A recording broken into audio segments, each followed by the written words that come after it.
Hey, what's up? I'm Mike Squires. This is the Couchers Podcast, episode number 140. I'm my guest, Charlie Starr of Blackberry Smoke.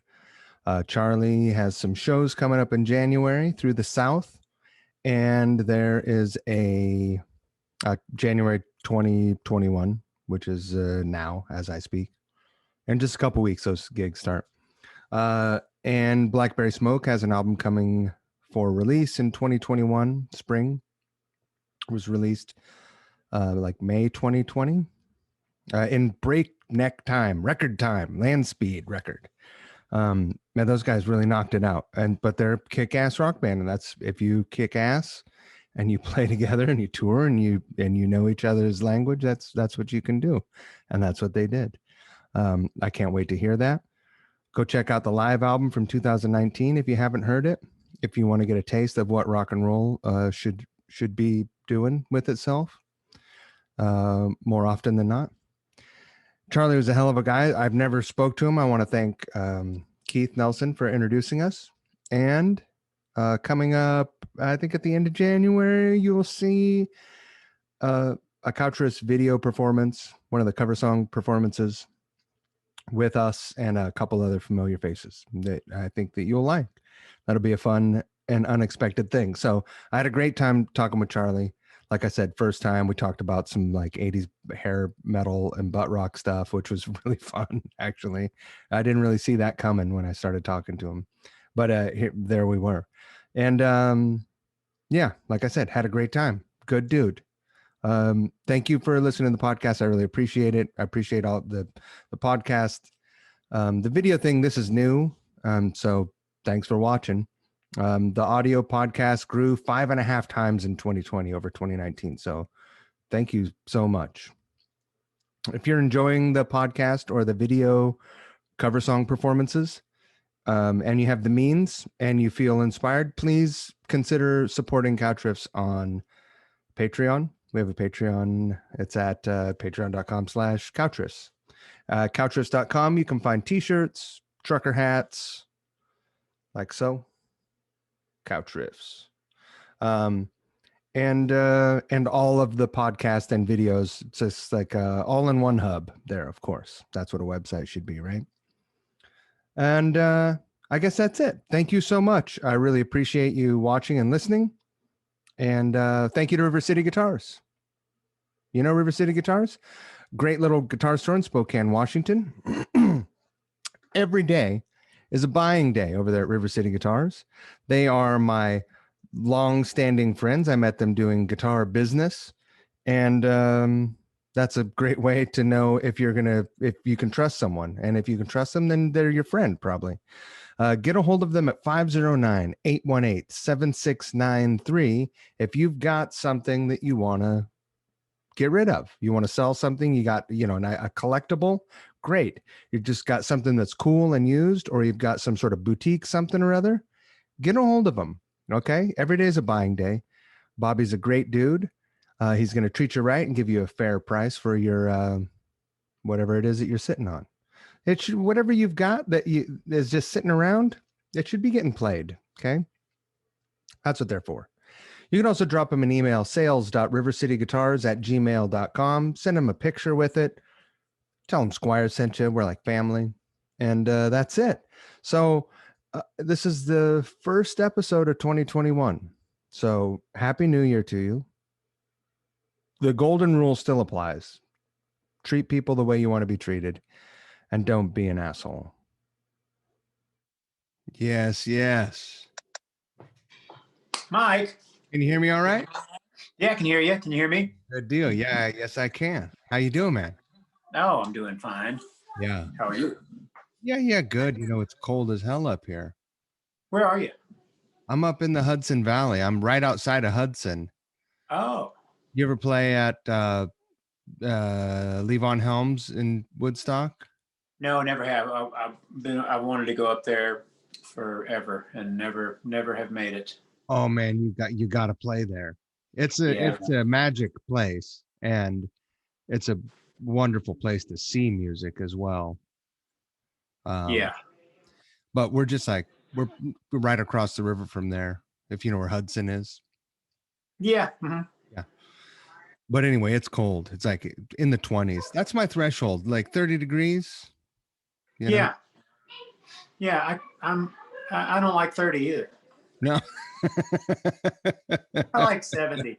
You're in Atlanta, is that right? You live in Atlanta Yeah, proper? yeah. Just north. Brookhaven is the neighborhood, but it's Atlanta proper, pretty much. Yeah. It doesn't get cold there, does it? Yeah. It was 22 Christmas morning. Is that right? Mm-hmm. I Yeah. I never think that. What's the elevation there? I have no idea. No, I It's wouldn't know what the it's elevation terribly there was either. it's terribly humid, all the time. And we had some snow flurries on Christmas Eve, but it wasn't 22 yet. Then it was about 40, so they Right, didn't stick. right. Uh, the kids like that though. Yeah, they did. It was exciting. Everybody was screaming, running around the house. It's snowing! It's snowing on Christmas. Yeah, you've been staying busy this year. We have. I mean, not nearly as busy as we've been in years past, but Right. we made a new album, but that only took 10 days. So that wasn't uh, with Dave Cobb up in Nashville. Uh-huh. And we had to put it off. We had to postpone and postpone and postpone starting until finally Dave said, "Hey man, I have 10 days. If we want to make the record, can we do that? Can we make a record in 10 days?" I said, "I think we can." And that's all in. That's tracking, mixing, sent to mastering in 10 days. Um, and so we did it. And When was that? that was in May, late May. And we went out there. I had sent him songs. And so he and I whittled it down. He was like, "Let's record 10 songs. Um, let's choose the 10, And I said, Yeah. "Okay." So we did. We actually chose 11, and we tracked one extra that actually didn't make it onto the record. We looked at the 10 that we had initially chosen and like, "Nope, this is the 10 out of 16 or 17." And I don't know if you know Dave, but he's great. And he no click, no tuning vocals. It's old school, and Yeah. that's what we did. Did you guys record a tape, or were you guys using the machine? Using the Pro Tools as a tape machine? Well, but a little of both. Yeah. He had some opinions with what sounds good on tape and what actually doesn't. He's like, "I got this in the box because it sounds better." And he's like, "Let me A/B it for you. Here's tape. Here's Pro Tools." I'm like, "Well, that's better." And he's a big proponent of using technology when you can, because obviously it can be faster and more efficient. But at the same time, he played me some tape examples. He's like, "You can't get this." On the other hand, you can't Right. get this with Pro Tools. And so it was a hodgepodge. Really interesting. It made me every time we make a record with a producer, if I'm not doing it, or us as a collective, it makes me wish I had paid attention to studio gear and to the method when I was younger. Right. Yeah. I never paid much attention either. I Yeah. I look at all those lights and knobs, and I'm just confused. Like, make it sound pointy here. That's about Yeah. as technical as I can get. Make it no Uh, a little rounder over here. right. Yeah. Why is it doing that thing right there? I don't like that. Yeah. Uh, Same here. so you guys track in May. These are songs that you had written over the course of the last year, or this is all material that you wrote once you were home. A little of both. Had a few that had started last year, and then, but the lion's share of them were brand new. Yeah. And that was just, from sitting at home. Were you guys were able to get in a room and do some pre-production? We rehearsed once. I sent down. I make pretty elaborate demos, Yeah. which some people hate, some people love. But I got everybody with a phone has got a studio now. So That's right. basically, and our songs are not really difficult either. So it's not like we're not Yes. So There's a lot to them though. well, we did. I mean, at this point too, we kind of look at it, and Dave and I spoke about it. He's like, "Hey, man, don't get these. Don't look at it like they're in stone, arrangements or tempos or whatever. That's where, and he as a producer is like, I want to hear you guys playing it, you know." And Right. in fact, in the beginning, he's like, "I don't like demos." Because I want the first impression to be when I hear you guys count it off and start to play it as an ensemble.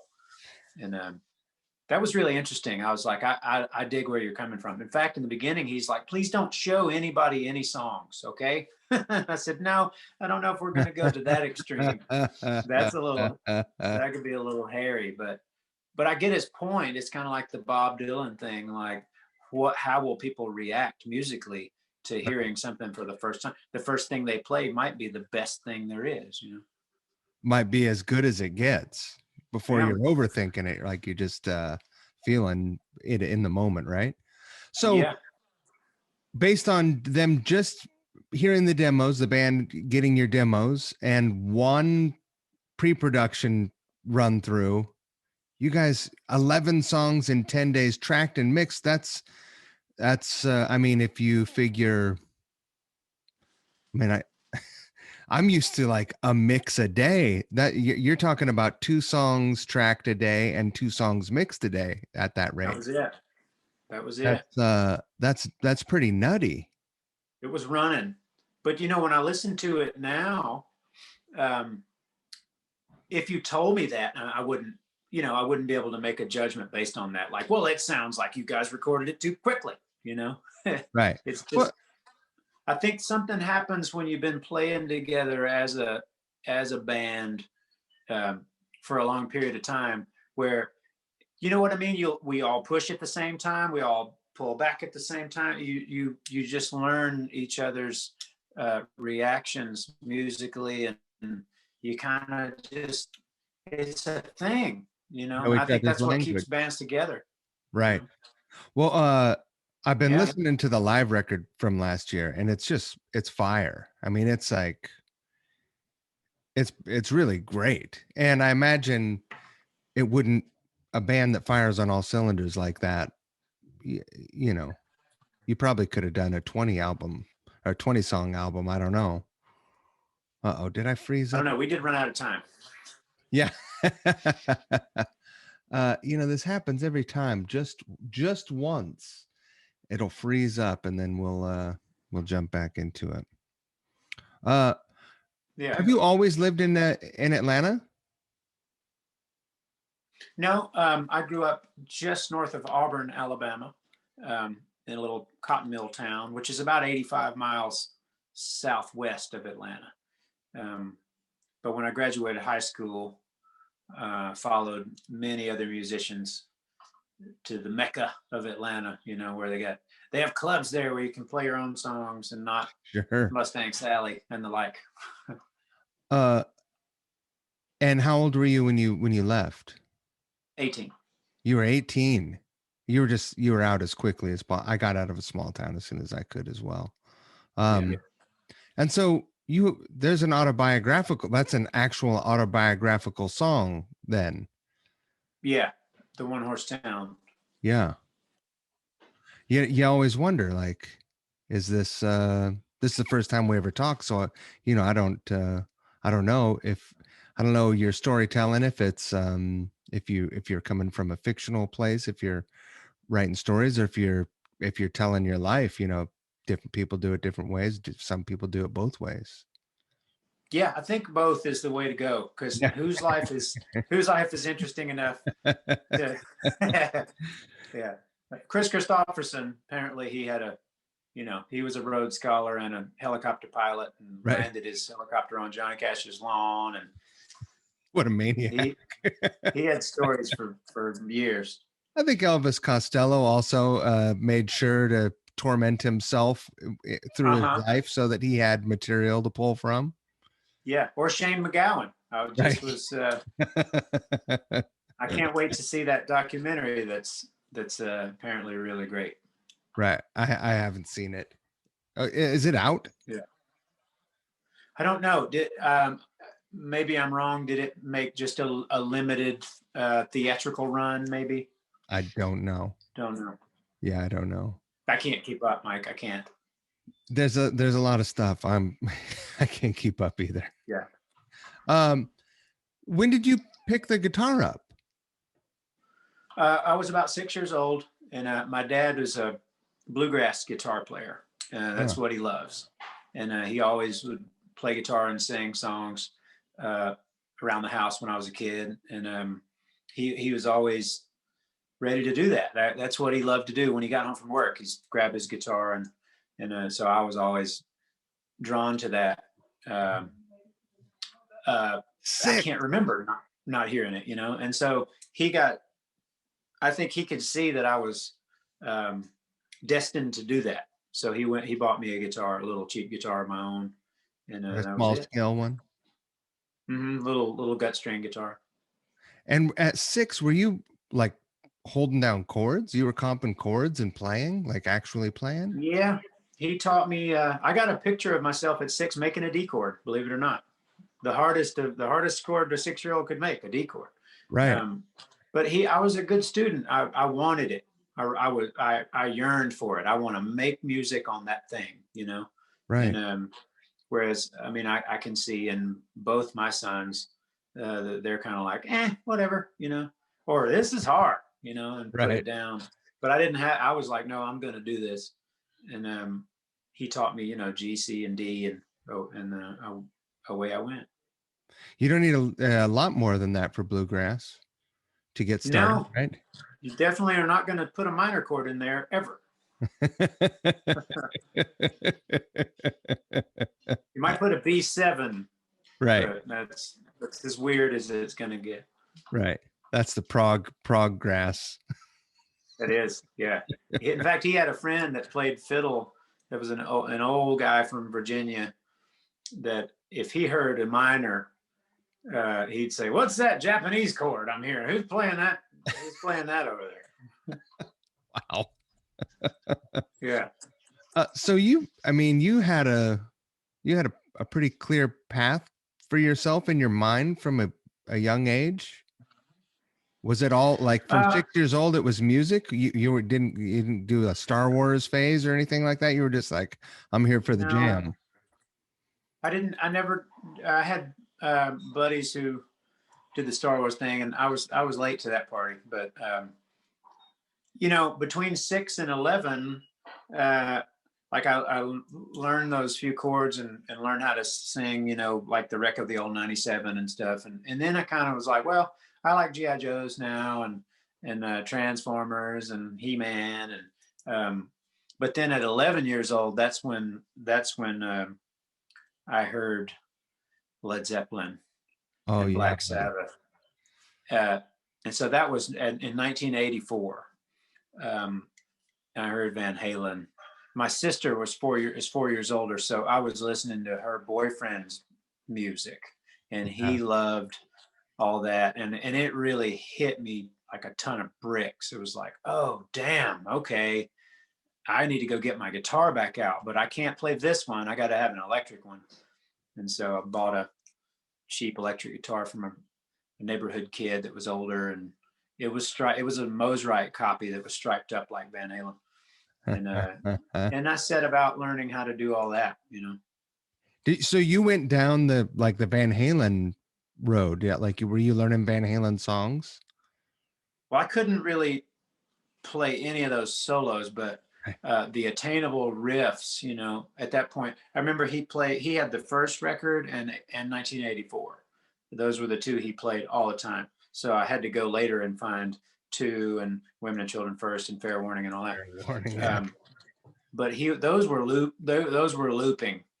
And so to get an electric guitar and learn the You Really Got Me riff or the Running with the Devil riff. That was big. Even struggling back, with Ain't Talking About Love. That was tough stuff for for an 11-year-old. But man, still to this day, when I watch my sons hear it and it hits them, I'm like, I know what's going on in your brain right now. It's I turning mean, flips. that's universal. There's nothing like it that ever was and ever will be again. Yeah. He had such a unique sense of rhythm, and his riffs are otherworldly. Yeah. I don't care how much someone studies, they're just, that will never be reproduced and shouldn't be. No, it's those hands and that brain that he was a magical musician.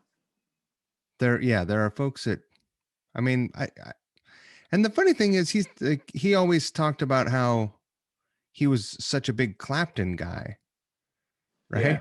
And I never heard that in his playing. Right. Yeah. He was like an island. I mean, he was just all by himself. Yeah. Like, not saying he was better than everybody. I mean, he was better than everybody, but musically, he was doing something that was just so singularly his. I will say this: I was talking to our mutual friend Keith Nelson one day about the song "Little Guitars," and I said that song sounds to me like he might have been listening to "Song Remains the Same," because it's got a similar kind of a gallop, and the chords are some of those drony open string chords, and that's about the only time I've ever thought, man, that sounds like something else, or is reminiscent of, not even sounds like, but right. Everything else, I'm like, homeboy was just doing his thing. So you get into Van Halen and Black Sabbath, and probably, I don't know what else is going on, maybe the first Cars record that there's some fiery And guitar even playing on there. Elliot Easton, Aerosmith too. I really fell hard for Aerosmith, but the other like thing that was going on over here was my mom really loved the Stones and the Beatles and Bob Dylan. So, and I thought that was two completely different kinds of music: the Stones, Beatles, and Dylan, and Van Halen, Black Sabbath, and Led Zeppelin and Aerosmith. So I also did too. I didn't even. It was like, okay, this is over here. But the thing about the Stones that got me was their country influence. So I thought, all right, well, my first taste of music was this Bill Monroe kind of thing. And Honky Tonk Women is really not a whole lot different than that. It's just louder and it's got drums. So it all started to kind of like a stew started to form, like, right. I don't know. Did you get into any of the post Van Halen LA rock? Like, did any of that come onto your radar, or were you just like, yeah. Well, I'm curious to know what LA rock stuff were you into as a kid? I'm always interested in that stuff because I'm 49 and I don't know how old you are, but 47. 47. So we would have at least had access to the same stuff at our age. Well, my sister loved Rat. Yeah. So she had Out of the Cellar and Invasion of Your Privacy, and I loved it. I think it was amazing. Yeah, it was scratching a different itch than Van Halen did, I think, but similar. But it's the songs, man. I look back on it now, and I'm like, you know what? If I put those records on now, especially Out of the Cellar, I'm like, there's not a bad song on this record. It's just great songwriting, and then obviously great playing as well, and great big production with drums that sound like they were recorded in the Grand Canyon. But great songs. I played that record for a friend of mine the other day who's a bit younger than I am, a great guitar player. He had never heard it. Right. And by the third song, he was like, wow, man, those are some hits. See, yeah, they are. Yeah, for real. They were. Yeah. Yeah, it's funny. I hear Van Halen's influence on Warren DeMartini. Yeah. He was so good. Mm-hmm. Between him and George Lynch, I think they were my two favorite guys out of the 80s. Yeah.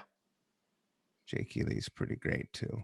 He is great. Woo! Did you ever see Badlands? I never saw them, but I had that first record, and my high school band, we did High Wire. Yeah. High Um, Wire, baby. oh, dude, it's such a filthy riff, and Yeah. yeah, I've gone at length about that song on the podcast before. It's just like Yeah. it just they didn't take off. It didn't happen. Strange. There's a bunch of weird stuff that when I started digging around, it came up with some pretty weird stuff, which is really unfortunate. But dude's voice also amazing voice. Yeah. Yeah. So Man, was I think I ever? heard. Oh, go ahead. I'm sorry. I think I heard some a little bit of that weird stuff too. Yeah, It's like, oh, it's just like sad story. yeah, nasty. I don't even want to talk about it. But Yeah. did was there ever a time? Did you have a rock band in high school that resembled 80s centric music, or did you stick to more like American roots rock music? More roots stuff. I started playing in a cover band that was working when I was about 16. And I had to kind of be snuck into these little honky tonks, don't get caught drinking a beer kind of thing, Right. and just as a guitar player at that point, but we were playing, bar band songs, Roadhouse Blues and Honky Tonk Women and Highway to Hell and Foreigner songs and Bad Company songs. But I was kind of like, hey, I want to bring some of these songs that you guys don't play into the mix. Like the Black Crowes had just kind of taken off with Jealous Again, and that was 1992 or so. Oh yeah. Or 91 or 90. 90, Yeah, 90. So we started to play Jealous Again and Hard to Handle, and basically stuff that all bands basically in the South played in bars. Skinner songs and Allman Brothers songs and even Molly Hatchet songs and the Georgia Satellites. And I love that first record so much. Me too, man. Battleship Chains is a classic and will probably never get its due. It won't. I mean, look at the time that it was released. I mean, right in the middle of Skinny Tidum. And but how brilliant was that? Like the video where they're in the truck full of hay and it says Elektra Records on the side of it, and they're all like selling themselves as this hayseed band, and they really weren't. They were smart. They are smart dudes, right? And filling a hole that was empty right then. Great band. Yeah. So you're in this cover band for 2 years until you leave? Mm-hmm. Yeah. Did you ever transition to taking the microphone when you were in that band? I did. That's when that kind of happened toward the end. We had a singer who proved to be unreliable, and we had a paying gig to play, and the drummer, his name is Bill Seals, and he's taught me more about playing in a band than probably anybody ever. And he said, well, and I was singing harmony vocals, and I did sing one or two songs here and there. I sang Draw the Line and I don't know, a couple other little things. And he's like, hey man, you got to do the gig because we got to make $200. Right. And we're not about to lose the $200 because Jeff is too drunk to sing. So I was like, okay, I'll do my best. And I was terrified. But then it was like, this is not so bad. I just, have a couple of shots and close my eyes, and there we go. Well, it's a great trial by fire, right? You might have never made that jump, or it might have been years and years later. Yeah. I was really scared. about, because the music that I love had these great singers, like Paul Rogers and Steve Marriott and Robert Plant. And, I'm like, I can't You do guys were doing that. some humble pie stuff. We didn't. I mean, nobody could sing it, but Right. but all those people that I love so much, I was like, I can't sing like that. So the scary thing was finding a place. Okay, well then how do I do this? Finding the range that's comfortable. So when you got to Atlanta, did that experience give you the confidence that you needed to immediately start fronting bands, or were you sort of still inching your way up to that spot? I was still inching. Well, I hadn't written any songs yet. Well, I mean, I did. That's not true. I wrote some horrible songs, and but I was Still doing that. terrified to ever show them to anybody else. And so when I moved to Atlanta, I was just playing guitar and bass in a few local bands. I was meeting people, and at one point, I was in 3 bands at once, playing bass in 2 bands and guitar in one. And but in this little rock and roll circle of people that seemed to get smaller and smaller and smaller over the years. And then finally, in the late 90s, I met Britt and Richard Turner, bass player and drummer, and we were the band for this singer-songwriter guy who was really good. And we played with him, made a record for Universal, and then it all fell apart. But I'd actually started to write songs I wasn't ashamed of at that point. Right. And so at the end of that little situation in about 2000 or so, I said, well, hey man, I got these songs. You want to continue the 3 of us to play? And that's what we did. And called my old buddy Paul Jackson from down where I'm from. And we were in sort of rival cover bands down there just out of high school. But I knew he had a really high voice and a really good harmony singer, because he was in a band with his brother, and they had a great thing. You got to have a Michael Anthony, man. Yeah. So I called him and said, hey man, you want to be in this new band? And he's like, sure. He would be the one to answer all the questions about LA bands, because he was just that was more his thing than mine at the time. Yeah. He really loved Dokken and Motley Crue, and he loved that LA thing. That was his thing. And I was very jealous of him at the time back then, because he was really good looking and got all the chicks. And I was like, man, I'm not getting any chicks playing Aerosmith over here. What's going on? You got to play that Love in an Elevator stuff. That's right. Yeah. I should rephrase that. I'm not getting any chicks playing pre-1978 Aerosmith over right here. Exactly. Although yeah. I'll tell you what, that Love in an Elevator song, if it was produced in the style of 78, I think that song would hold up, man. It's kind of like, riff is pretty good. It's pretty strong. I don't know if they wrote it. I think they did. You've seen that Making of Pump documentary. Oh yeah. Is that one of those classic albums things? It was pre-classic albums things. It kind of takes you through. I think there's a bit of the songwriting process on that song. Yeah. But what always gets me about that song is, well, after making records and working with producers and they have a tendency to be like, hey man, this solo is way too damn long. We need to cut it in half and get back to the solo. Nobody said that to Aerosmith when they were recording Love in an Elevator, because the solo is like 5 minutes long. And it was a radio hit. So right. Who's right? Every once in a while, one of those weird things comes along, like Seven Nation Army is 2 parts with no chorus. Yeah, that's right. Huge hit, played in stadiums everywhere around the world to this day, Yeah. So what the hell do I know? Yeah. Me either. What's that big 9 Inch Nails hit that has 2 choruses? 2 really good ones. It's the bow down before. Oh yeah. Head Like a Hole. Yeah, Head Like a Hole. Yeah, 2 choruses. 2 choruses. I mean, when you're in the studio recording something like that, do you call it? Do you call one a bridge? I don't know.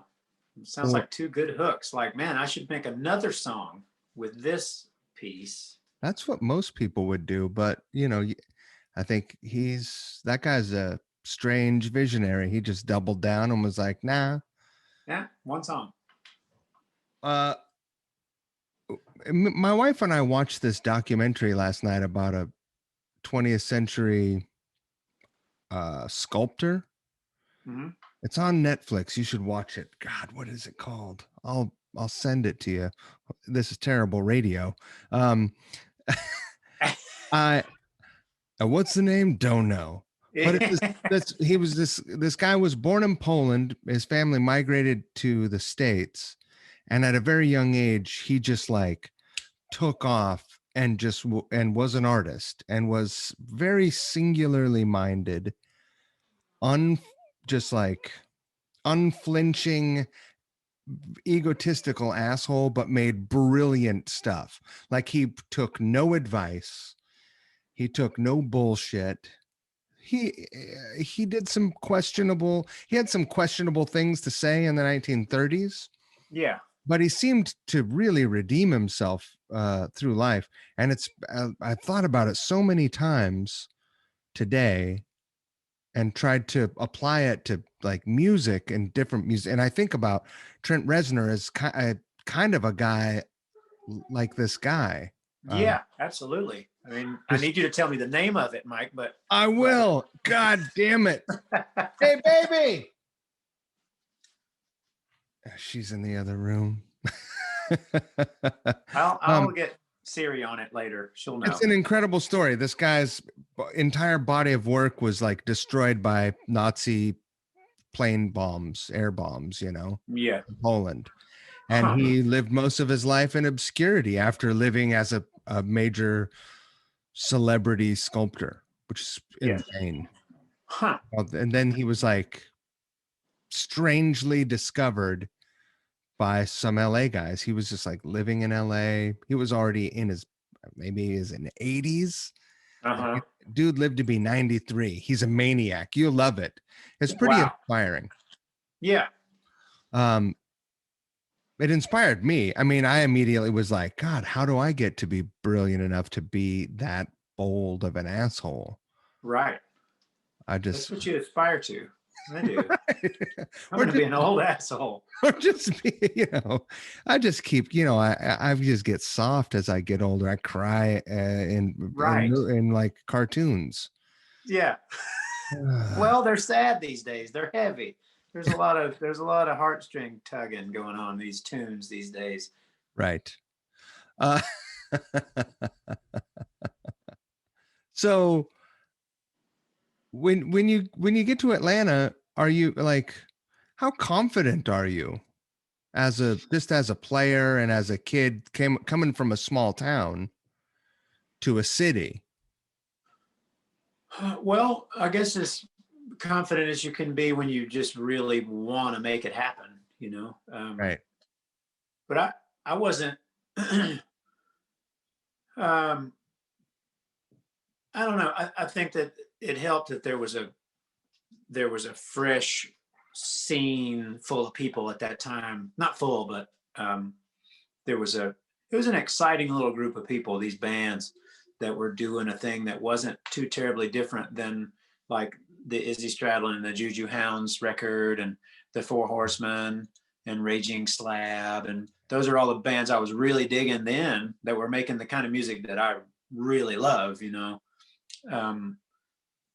So right there, I talked to a buddy of mine not long ago about that. He's like, man, what a great window for rock and roll music, 1992 to 1993. It was fantastic. Maybe even a little before that, 91 to 93. All those bands, and even, I really loved Cinderella and Tesla, the two bands coming out of the late 80s into the 90s that still made great records. And they get lumped in with the other stuff, but they have a lot of like roots and, more song and less flash. Totally. Those songs still hold up, So talk about players. Both of those. Oh God, yeah. Great players. Yeah, man. So I think there was just it's easy to be confident when you're surrounded by a bunch of people like that, that become your friends, and you're, all hanging out in these all night bars and doing questionable things. And so, and we're all, looking for something that's stuck. Um, I don't know, but by the time Blackberry Smoke was formed, that scene was kind of gone, and so it was a little more of a gamble then. Like, are people even going to like this? Right. And it wasn't, and they didn't. In Atlanta, at first, we would play to two people all the time. It was horrible. And then we started. This might answer another question. I don't know, but we started to travel with the band Jackal. Yeah. Jesse Dupree, he produced our first record, and he really believed in what we were trying to do, and he's like, hey, I want you to come and go learn how to learn how to go on tour.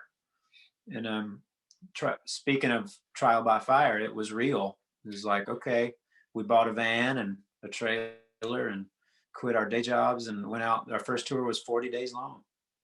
Wow. That was going to be one of my next couple of questions, just like through that early time before, had you done any touring? And, No. what was the first, that was it. Wow. Yeah. And I learned then as a singer, and I wasn't sober then.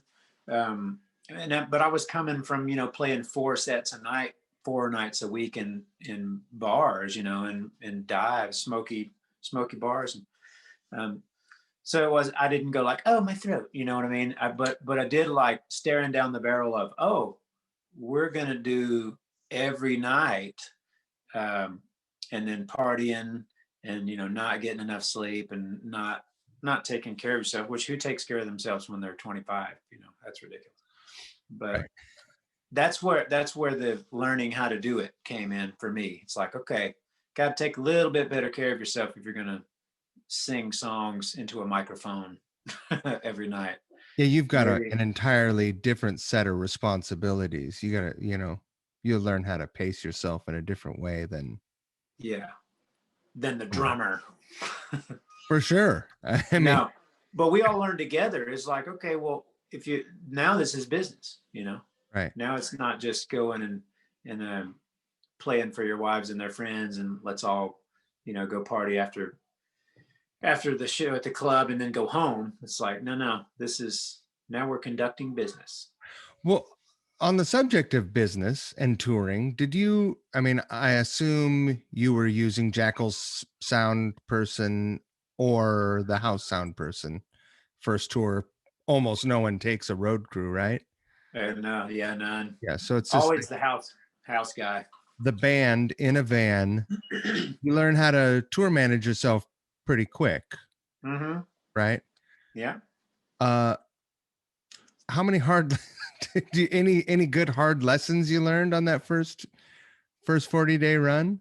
Yeah, we sort of, I think pretty quickly some ground rules got laid down, and there were none laid down before we left, but it was pretty apparent to everybody involved right away. It's like, hey, you know what?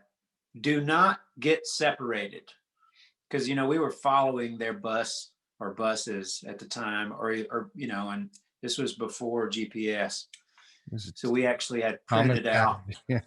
we printed out MapQuest directions ourselves, but it was like, and I was one that I got separated a couple of times and went to parties at people's houses, and it was like people in my band were ready to murder me.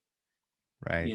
The more grown up people at the time, and that's still to this day. We hang pretty tight, and I think it comes from that. It's like, don't go to that person's house, dude. You don't know who that is, and we can't find you. And no cell phones, probably. But we started also then to the people who drank and partied real hard in the band. It was like another rule that got chiseled in stone pretty quickly. It was like, don't do that before the show, okay? Because we don't need to get booed. And right. And that stuck through 20 years. It's like, all right, yeah, you're done. Go do your thing, but let's try to sound good. Yeah, I definitely had some moments on stage that I'm not proud of, but I'm glad that I'm glad I made it through. I think I've fallen down. I think I fell almost flat on my face at trees. Uh-huh. Uh, I think that might have been the worst of the worst, really. Yeah. But yeah, also not drinking, not doing anything myself anymore. But Yeah, me neither. I think it's I don't know, for whatever reason, as a young person, you think that it's part of being a grown up, right? Like when you're 21, you can do whatever the hell you want, and the cops aren't going to shake you down, Yeah. um, and it's part of the rock and roll experience, right? Yeah. You know what? I wouldn't trade um, any of those years. I mean, it was great, and I mean, a lot of it wasn't great, and a lot of it was painful and sucked. But I wouldn't trade it for anything. But I guess with everyone, there comes a point in time where you're like, okay, all right, I'm too old for this shit. Let's uh, let's do something different. And you have kids, Yeah. so you have a different set of responsibilities you're thinking about in the back of your mind, probably also.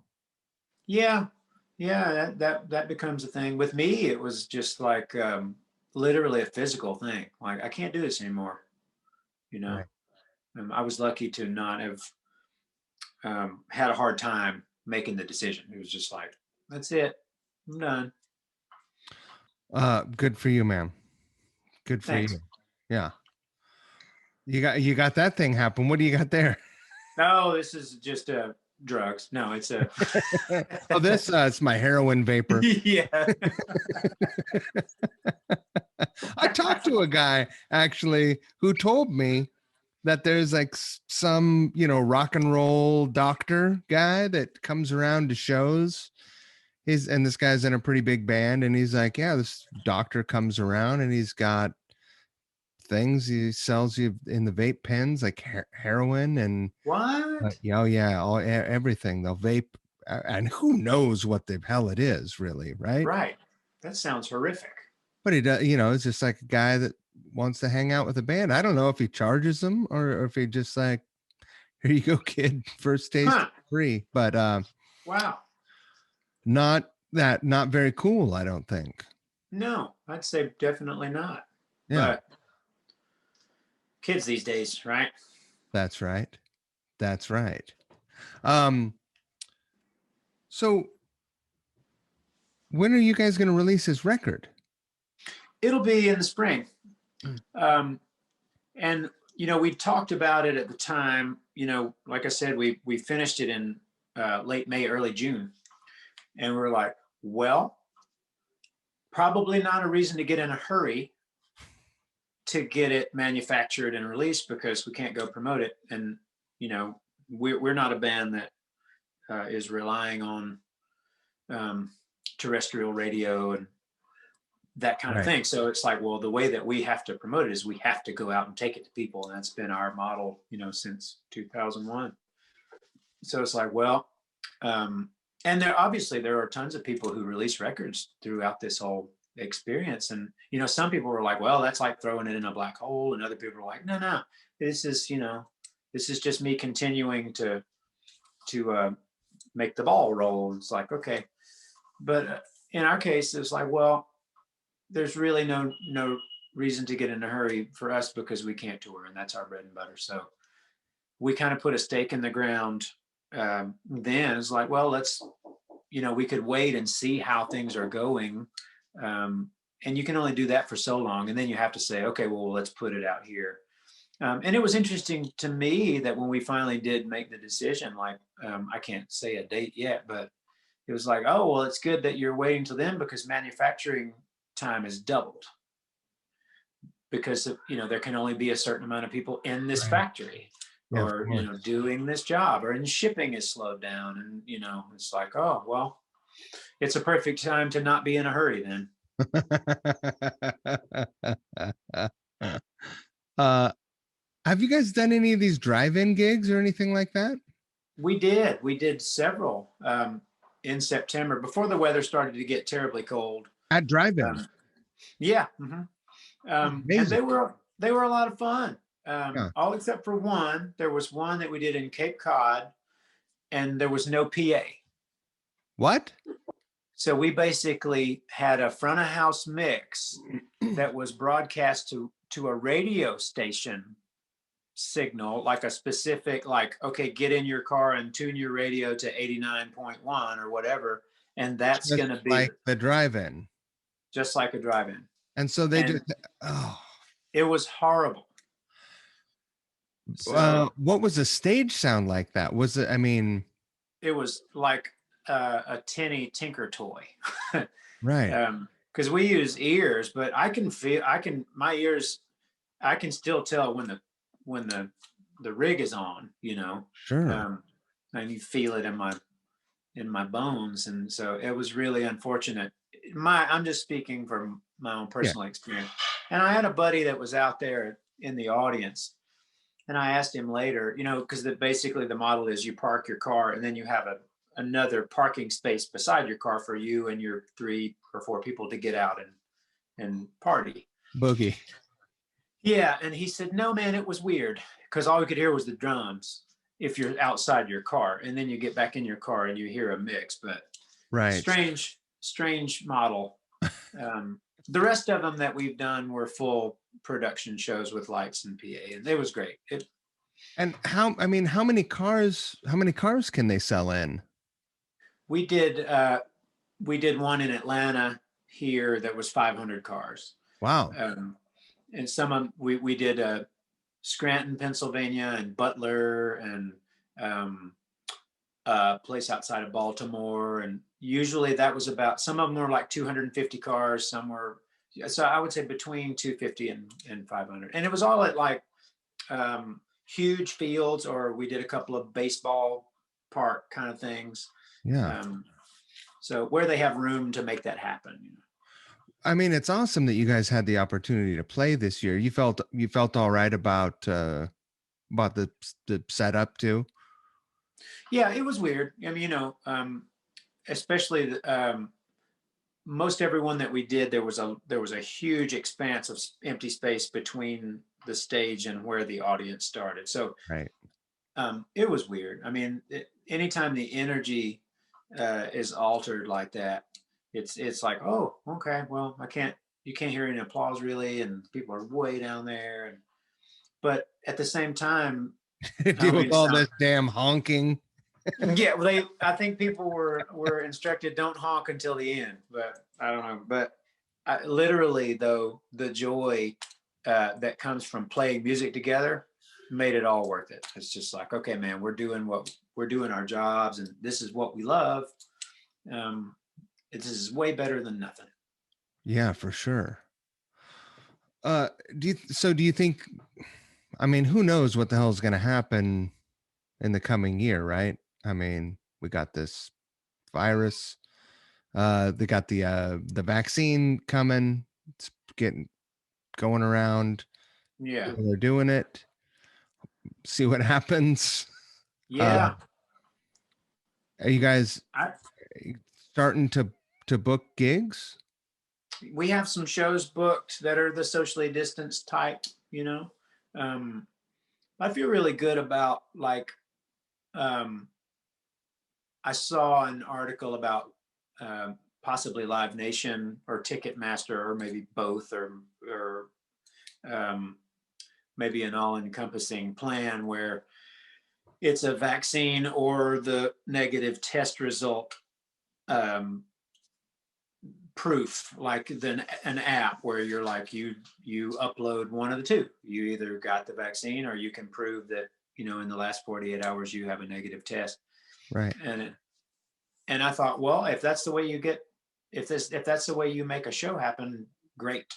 That sounds great. So let's have shows. You got to show your ID at the door too, right? So yeah, I mean, it's I think it made me feel good that a plan was being formulated, because piss poor planning is the biggest of all problems. But I thought, well, if they're it looks like, I mean, obviously those people don't want to not have shows either. So yeah, those people definitely don't want to not have shows.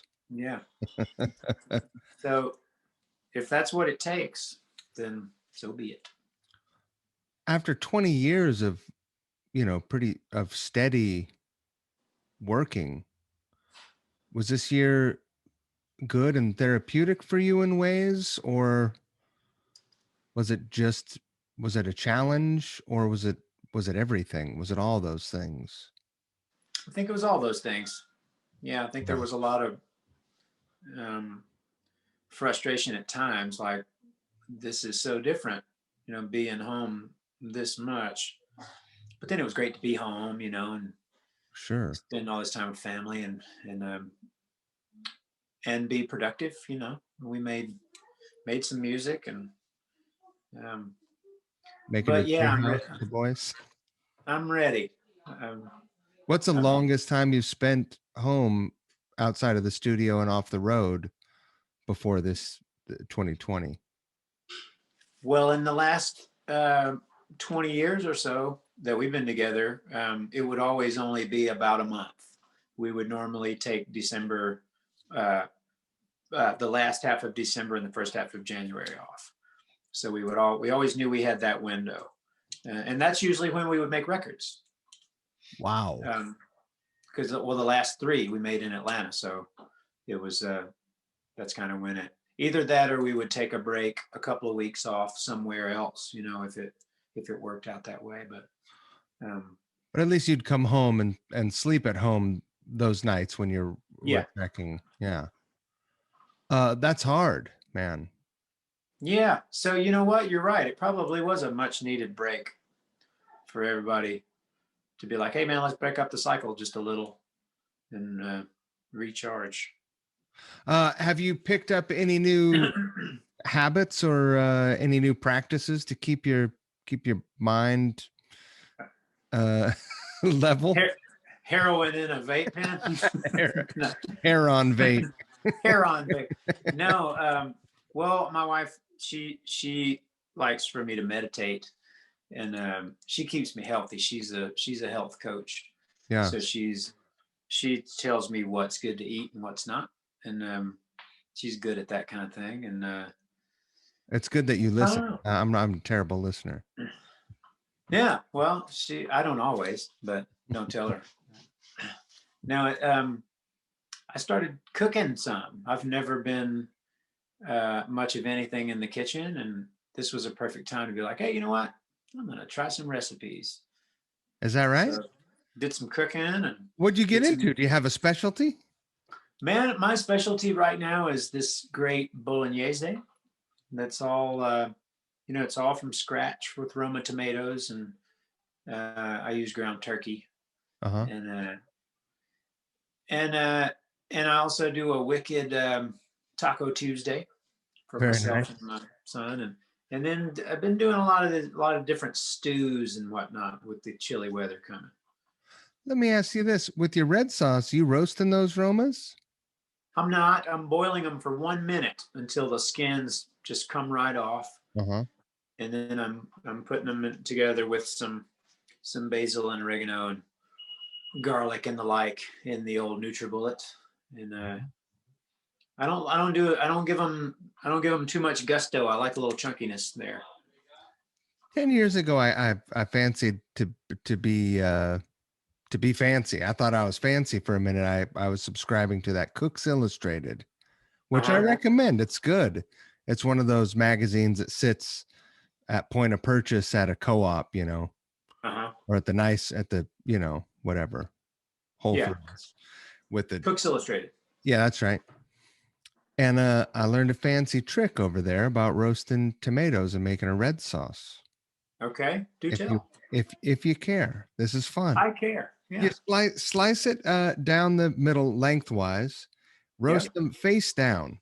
I put it in a metal bowl, in a stainless steel bowl, olive oil, salt, and pepper. Toss it face down, but not flat on the pan. Use some sort of a riser, like a some sort of a cookie, like a pie sheet, or like a screen, like some sort of Yeah. lifter. And you'll lose some, but they won't steam up. because the moisture is getting trapped up in there.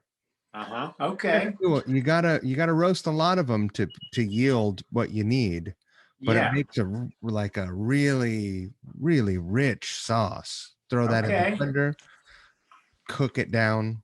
Mm, That sounds great. I'm gonna try that. cooking with Roasted, smartness. roasted Romas. That's it, man. Uh, you guys have plans for the new year then? We're just gonna hang here at home, and I'm gonna play some acoustic duo shows with good buddy from here in Atlanta. Plays with Blackberry Smoke quite a bit. Mm-hmm. Benji Shanks is his name. Great guitar player. Every year for around the holidays, we do some acoustic shows, and we're gonna head out next week, do San Antonio and Austin, Oh, and great. one in Atlanta, and then a couple down in Macon, Georgia, I'll and plug those up at the top. just more hanging at home. Nice, man. What about you? You know, we just my wife just moved apartments. We maintained a Brooklyn apartment, right? After we moved up here, because she works in the city a lot. Okay. That's where she works. So she needed a place to stay when she's down there. And Yeah. so she had this place. It was great, a rent controlled place, which is big in the city, Yeah. for 10 years. And then I'll tell you right now is a pretty good time to negotiate rent in the city because people got the heck Yeah. out, right? They got out. So she got a great place. She's not up on a fourth floor anymore. She's got heavy bags that she has to carry to work. She's a makeup artist, so she's got all this stuff, you know. Yeah. And it's just not reasonable. It's not reasonable for her to.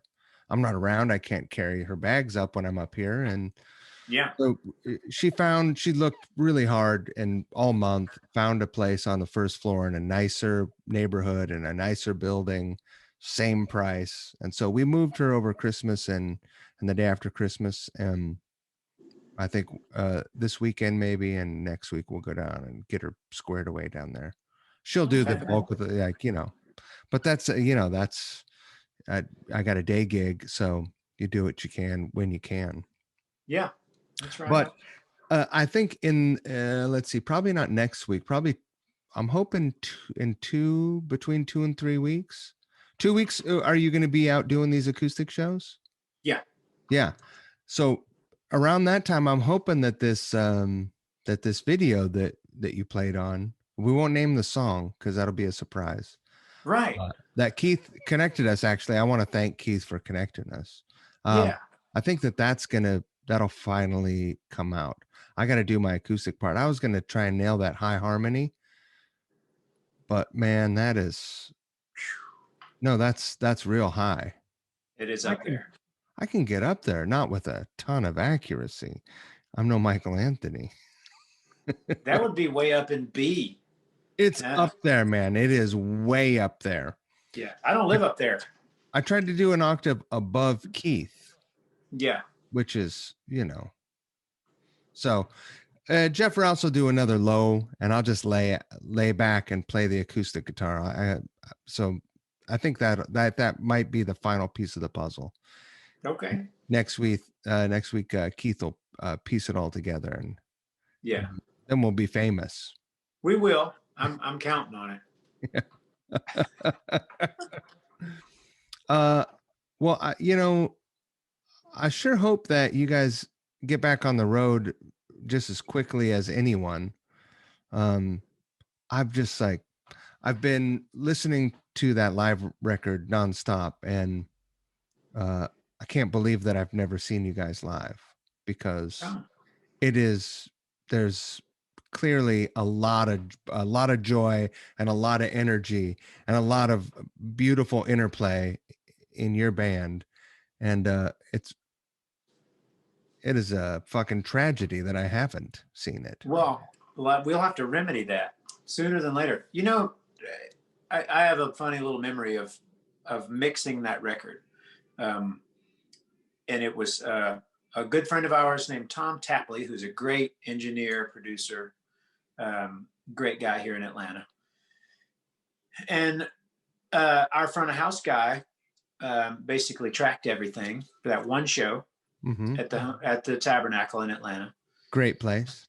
Yeah, and so Tom Tapley starts to mix it at West End Sound, which is down here in Atlanta. The Mastodon guys own that place. Great studio. And I walk in, and he pushes up a song, and I was like, "That's it. That's the mix. It sounds great. It's perfect. So alive, you know. The Tabernacle sound. It's a great sounding room. It's just Yeah. so tall, and it just sounds great in there." And he's like, "Those are just the rooms, dude. Settle down." So, but I was sold on just the room mics. I was like, "That's fantastic. That's a record." And he's like, "Let me start actually pushing up levels first before you get too excited." Wow. And then everything that he brought in just to me got better. I'm like, "Oh my God, this is great." I mean, what a great place to record a live show. So to any band person who's listening, if you want to make a live record, make it at the Tabernacle in Atlanta. You won't be sorry. It is a great. What is the venue that's downstairs? It was called something else, right? Yeah, well, years ago they moved the old Cotton Club as an entity. They moved it down there, but that I don't think that lasted that long. Them calling it the Cotton Club. I played Um, down there once, and I played upstairs once. yeah, I saw Willie Nelson upstairs, Oof. and Rich Robinson's band called Hookah Brown downstairs. I think it was the same night, unless my old Heron vape pen is telling me lies. But um, Same night. now downstairs it's merchandise and the bathrooms. Is that right? Mm. You got to have a lot of shirts to fill that up, and a lot of urinals. They've remodeled somehow, so it's not as big as it once seemed. Right. It's that great big staircase leading down. You know, there's a couple of bars down there too, like one on either side, and then they have a great big stage there for the merch displays. Yeah, the upstairs, that's one of the great venues, I think. I think the Showbox in Seattle is a great place. Yeah. The Ryman is great. Like all these places have really great vibes. And Yeah. but that was one that I wasn't expecting to be as great as it was, and it felt good. Yeah. I saw Mudcrutch there a couple of years ago, maybe 3 years ago. And I don't know if Tom Petty had ever been in the Tabernacle before. I don't know why he would have.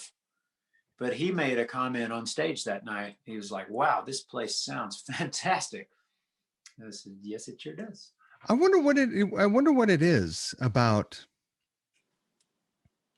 All that wood, maybe. I don't know. You know, it's an old church.